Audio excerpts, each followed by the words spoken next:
Political vibes ప్రేక్షకులకు నమస్కారం. మిత్రులారా, తెలంగాణలో కొత్త పార్టీ వచ్చింది. పార్టీ పేరు చెప్పాలా టిఆర్ఎస్. కవితమ్మ నాయకత్వం వర్ధిల్లాలి. రెండు చేతులు ఇట్లా పిడికిళ్ళు పైకి పెట్టండి. కవితమ్మ నాయకత్వం వర్ధిల్లాలి. తెలంగాణ టైగర్ కవితమ్మ, జై తెలంగాణ. ఇగో ఇది స్టోరీ. అక్కడ ఇక ఒరుడు. మిత్రులారా, నేను ఇట్లా ఎందుకు మాట్లాడుతున్నా అంటే 8 మంది ఎంపీలను పట్టుకొని సిగ్గులేదు ఎగ్గులేదని ఇక మాట్లాడకూడని భాషతో మాట్లాడింది కాబట్టి నా లాంగ్వేజ్ ఇట్లనే ఉంటుంది. అసలు ఈ కవిత పార్టీ వెనుక ఎవరున్నారు? కవితను బీఆర్ఎస్ నుంచి వెళ్ళి బయటికి వెళ్ళగొట్టింది ఎందుకు? అసలు రహస్యం ఏందనేది చెప్తా. నేను వెనుక ఎవరున్నారు అనేది కూడా భయంకరమైన నిజాలు మీకు తెలవాలి. రేపు పొద్దున కవిత పార్టీలో ఎవరన్నా జైన్ అయితే వాళ్ళ భవిష్యత్ ఏమవుతుంది? జైన్ కావాలన్నా వద్దా? ఎవరెవరు జైన్ అయ్యారు, ఎవరెవరు జైన్ కాపోతా ఉన్నారు, కవిత పార్టీ ఉంటుందా పీక్తుందా అనే విషయాలు తెలుసుకునే ముందు ఈ యొక్క వీడియోని లైక్ చేయండి. మీ యొక్క అభిప్రాయాన్ని కామెంట్ బాక్స్లో రాయండి. సబ్స్క్రైబ్ చేయని వాళ్ళు మన ఛానల్ సబ్స్క్రైబ్ చేయండి. బెల్ బటన్ నొక్కడం మర్చిపోకండి. మిత్రులారా, పార్టీ పేరు టీఆర్ఎస్. అంటే పాత పేరే. టీఆర్ఎస్ అనేది పాత పేరే. అంటే కవిత కల్వకుంట్ల కవిత పాత పేరు వాడుతుంది. ఇంటి పేరు ఏంటిదంటే కల్వకుంట్ల. వాళ్ళ నాయన ఇంటి పేరు వాడుతుంది. నువ్వు ముందుగా ఏం చేయాలంటే మీ నాయన ఇంటి పేరు కాకుండా టీఆర్ఎస్ కాకుండా వేరే పేరుతో పోవాలి. కానీ నువ్వు వాడేది ఏంటంటే కాపీ పేస్ట్ కథ ఉన్నది నీది. 2 పేర్లు అవే వాడు. మీ నాయనను తిట్టుకుంటాను, మరమనిషి అంటాను మీ నాయనను. చుట్టుపక్కలనే తోడేళ్ల గుంపు, గుండనక్కల గుంపు ఉన్నది, బందీఖానాలో ఉన్నాడు అని చెప్పేసి మీ నాయనని అంటాను నువ్వు అనుకో. తెలంగాణ రాష్ట్ర ముఖ్యమంత్రిని ఒకే మాట అన్నావు. ఒక కర్కోటకుని పాలనలో ఉన్నది అని చెప్పేసి ఒకే ఒక్క మాట అన్నావు. నేను చాలా మంది డిబేట్ చేసిరు. ఏబిఎన్ ఆంధ్రజ్యోతి కావచ్చు, చాలా మంది డిబేట్ చేసి ఏం చెప్పారంటే ముందుగా బీజేపీని బీఆర్ఎస్ ను మాత్రమే టార్గెట్ చేసింది, కాంగ్రెస్ ను చాలా తక్కువ టార్గెట్ చేసింది కల్వకుంట్ల కవిత అనేది క్లియర్ గా అందరికి కనబడ్డది. ఇవన్నీ పక్కా పెడదాం. నువ్వు బీజేపీ టార్గెట్ చేస్తావా, కాంగ్రెస్ లో పోతావా, లేదా బీఆర్ఎస్ లో మళ్ళీ మీ నాయన దగ్గరికి పోతావా అనేది మాకు అవసరం లేని సబ్జెక్టు. నువ్వు ఏడవైనా అవన్నీ దెబ్బతిన్నట్టే. అవి పక్కా పెడదాం. నువ్వు మాట్లాడిన మాటలల్లా ఒకటి 3.5 కోట్ల మందికి నేను అమ్మగా పరిణితి చెందాలనుకుంటున్నా అన్నావు అని ఈ అవతారంలో వచ్చినావు. ఇక అక్క అవతారం అయిపోయింది. ఇప్పుడు అమ్మ అవతారం. నేను అమ్మగా పరిణితి అంటే జయలలితని ఆదర్శంగా తీసుకున్నాను, తర్వాత మమతా బెనర్జీని ఆదర్శంగా తీసుకున్నట్టేను. ఇక మూడో వ్యక్తి అంటే వైఎస్ షర్మిలను ఆదర్శంగా తీసుకున్నట్టే. ఎందుకంటే నువ్వు తయారవుడు చూస్తే అందరూ వైఎస్ షర్మిలనే అంటారు, పక్కకు ఫోటోలు కూడా పెడతారు సోషల్ మీడియాలో. నువ్వు అమ్మ అని అనిపించుకోవాలంటే నువ్వు చేసే పనులు బుద్ధి ఉంటే మేమే అమ్మ అని పిలుస్తాం, మేమే అక్క అని పిలుస్తాం. అంతేగాని నేనే అమ్మగా పరిణతి చెందాలి, నన్ను అమ్మ అని పిలవండి, కవితమ్మ నాయకత్వం వర్ధిల్లాలి, తెలంగాణ టైగర్ కవితమ్మ అని నీకు నువ్వే అమ్మ అని సంబోధించుకుంటానంటే మరి దీన్ని ఏమంటారు అనేది నాకు అర్థమైతే లేదు. మిత్రులారా, మేము కదా అనాలే. నువ్వు చేసే మంచి పనులు బుద్ధి ఉంటే మేమే అంటాం. ఇది కూడా పక్కా పెడదాం. నేను ఎవరు అమ్మ అంటారో అక్క అంటారో నువ్వు అందరితో అమ్మ అని అనిపించుకో. నువ్వు లాస్ట్కు నువ్వు వైఎస్ షర్మిల పరిస్థితి నీకు కూడా వస్తుంది, మాకు అర్థమైపోయింది. తర్వాత సంగతి అది. కానీ నువ్వేమన్నావంటే భద్రాద్రి రాముడు మీకు రాముడు కాదా? ఆడ 5 గ్రామాలు ఉన్నాయి, ఆ 5 గ్రామాలను తెలంగాణలో కలపకపోతే రాముని గుడి మునిగిపోతుందట. చూడు తల్లి, రాముని గుడి మునిగిపోతే చూసుకుంటూ ఊరుకునేటోళ్ళం కాదు. ఒకటి. రెండోది, రాముని గుడి కావచ్చు. నువ్వు బతుకమ్మలు పట్టుకొని నువ్వు ఏవట్టే బతుకమ్మకు అంత ఫేమ్ వచ్చిందని చెప్పేసి కూడా డబ్బా కొట్టుకున్నావు.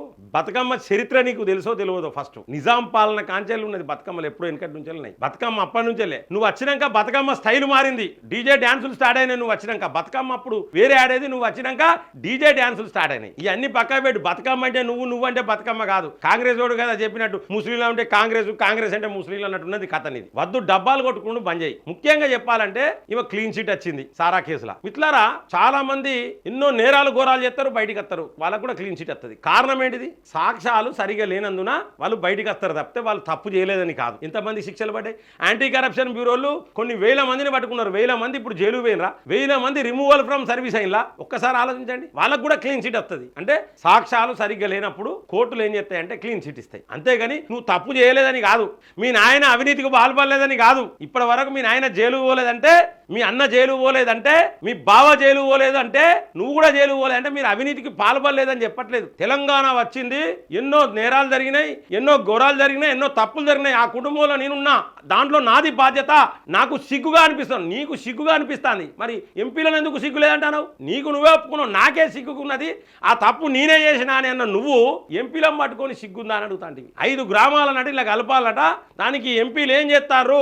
8 మంది ఎంపీలు ఉన్నారు. ఏం చేస్తారంటే మరి నువ్వేం చేసినావు? తెలంగాణ వచ్చినాక మొదటి ఎంపీ నువ్వేం మాట్లాడినావు? ఎక్కడ కొట్లాడినావు? నువ్వు మహిళా బిల్లుల గురించి నువ్వు కొట్లాడినావా? నేను ఒక్కటే అడుగుతున్నా, బీసీల కోసం నేను ఉద్యమిస్తా, బీసీల కోసమే ఈ పార్టీ అని చెప్పిన నువ్వు బీసీలకు ఏమేం పదవులు ఇస్తావు, ఎంతమందికి ఇస్తావు? నీ కొడుకు మీద ఒట్టేసుకొని చెప్పగలుగుతావా? నీ భర్త మీద ఒట్టేసుకొని అందరి ముంగడ ప్రమాణం చేసి నీ భర్త నీ కొడుకు మీద ఒట్టేసుకొని నేను 119 నియోజకవర్గాలుంటే 119 నియోజకవర్గాలలో నిలబడతా, నాకు రేవంత్ రెడ్డి సహకారం అవసరం లేదు, నాకు మా నాయన సహకారం అవసరం లేదు, బీజేపీ సహకారం అవసరం లేదు, ఏ పార్టీ సహకారం అవసరం లేదు, ప్రజల కోసమే కొట్లాడతా అని నీ కొడుకు మీద నీ భర్త మీద ఒట్టేసుకొని అందరి ముంగట చెప్పగలుగుతావా? దేవుళ్ళ మీద అనను, ఎందుకంటే నీకు ప్రాణం ఏంటంటే నీ కొడుకు నీ భర్త ప్రాణం ఉంటుంది. దేవుళ్ళు నీ ప్రజలు కాదు మీ కుటుంబానికి. మిడకాయ మీద తలకాయ లేని ఒక ఎంపీ అట పాకిస్తాన్ను భారత్ను ఏ విధంగా విడదీసిర్రో తెలంగాణను ఆంధ్రప్రదేశ్ను ఆ విధంగా విడదీసిరన్నారట. నోరిపితే అబద్ధాలు. మీ అందరు దరిద్రపు నోళ్ళు, మీది మీ నాయనది మీ అన్నది, అసలు మీ కుటుంబానికే ఒక దరిద్రం ఉన్నది అబద్ధాలు మాట్లాడడం. నీకు హిందీ బాగచ్చు, ఇంగ్లీష్ బాగచ్చు, తెలుగు బ్రహ్మాండంగా వచ్చు. సూర్య మాట్లాడిన మాటలేంటి ఆ విధంగా మాట్లాడిండా? ఆయన మాట్లాడిన మాటలు మళ్ళొకసారి చెప్తున్నా మిత్రులారా, ఆయన హిందీలో మాట్లాడిండు, అర్థం కానలోకి అర్థం కాదు. ఏంటంటే తెలంగాణలో అగిపుల్ల ముట్టించాడు పడేయాలి, కథం ఏదో ఒకటి చేసి హైలైట్ కావాలి. ఆయన ఏం చెప్పిండంటే అంత దారుణంగా విభజించారు, అంతమంది చనిపోయారు అని చెప్పారు. ఇవాళ చెప్తున్నా, తెలంగాణ వచ్చినాక మన బతుకులు ఏం మారినాయి? అనుకున్న తెలంగాణ రాలేదట, తెలంగాణ వచ్చినాక మా బతుకులు మారలే. మేము ఎట్లున్నాలో గట్లనే కాలబడ్డాం. మీరు మాత్రం మేడలు మిద్దలు భూములు కబ్జాలు చేసి బ్రహ్మాండంగా లక్షల కోట్లు సంపాదించి నీకో పార్టీ, మీ అయ్యకు మీ అన్నకు కలిసి ఒక పార్టీ, మీ బావకో పార్టీ, మీరు లక్షల కోట్లు సంపాదించుకున్నారు.